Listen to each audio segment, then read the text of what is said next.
Surat crime બ્રાન્ચને મોટી સફળતા મળી છે. બાતમીના આધારે સુભાષનગર રેલવે ક્રોસિંગ પાસેથી રેઢા ગુનેગાર સોએબ ઉર્ફે લાલ રહીશ ખાન પઠાણની ધરપકડ કરવામાં આવી છે.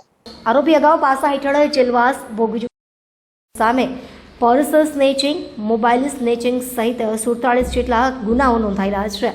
2 મહિના અગાઉ જેલમાંથી મુક્ત થયા બાદ પણ તેણે ફરીથી 3 થી 4 પર્સ અને મોબાઈલ સ્નેચિંગની ઘટનાઓને અંજામ આપ્યો હતો. આરોપીએ તલવાર જેવા ઘાતક હથિયાર સાથે વિડીયો બનાવી સોશિયલ મીડિયા પર વાયરલ કરી લોકોને ધમકીઓ આપી હતી.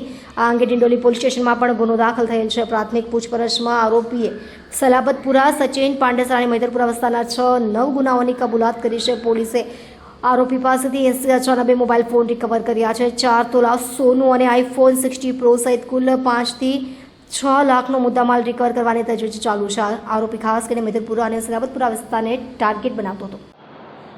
પોલીસ કમિશનર સુરત શહેર દ્વારા additional police commissioner Surat crime branch દ્વારા સુરત ક્રાઇમ બ્રાન્ચને અનડિટેક ગુનાઓ અને ઓર્ગેનાઇઝ ક્રાઇમ કરતી ગેંગો વિરુદ્ધ કાર્યવાહી કરવા માટે અને અનડિટેક ગુનાઓ શોધી કાઢવા માટે સતત માર્ગદર્શન અને સૂચના આધારે સુરત ક્રાઇમ બ્રાન્ચના પોલીસ ઇન્સ્પેક્ટર H.A. સિંધા દ્વારા એક બાતમી મળી હતી કે 2 માસ અગાઉ જ તે મોબાઈલ સ્નેચિંગ, પર્સ સ્નેચિંગ અને પાસામાંથી છૂટેલો શોએબ ઉર્ફે લાલ રહીશ ખાન પઠાણ જે ભેસ્તાન આવાસમાં રહે છે અને પર્સ સ્નેચિંગ, મોબાઈલ સ્નેચિંગના અગાઉ 47 જેટલા ગુનાઓમાં પકડાયેલો છે. આ ઇસમ છૂટ્યો છે અને ફરીથી એને 3 થી 4 અલગ અલગ જગ્યાએ પર્સ સ્નેચિંગ અને મોબાઈલ સ્નેચિંગ કર્યા છે.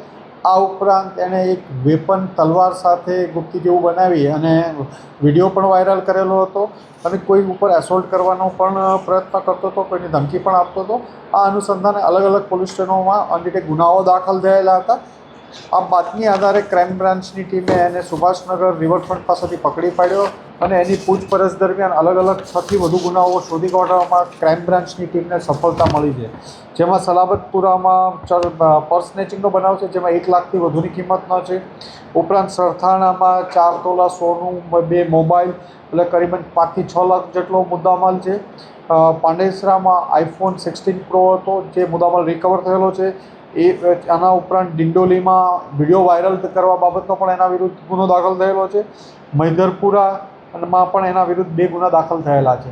આમ અંદાજે 50થી વધુ ગુનાઓમાંનો આરોપીને પકડી પાડવામાં ક્રાઇમ બ્રાન્ચની ટીમને સફળતા મળી છે અને હાલમાં એની પૂછપરછ ચાલુ છે.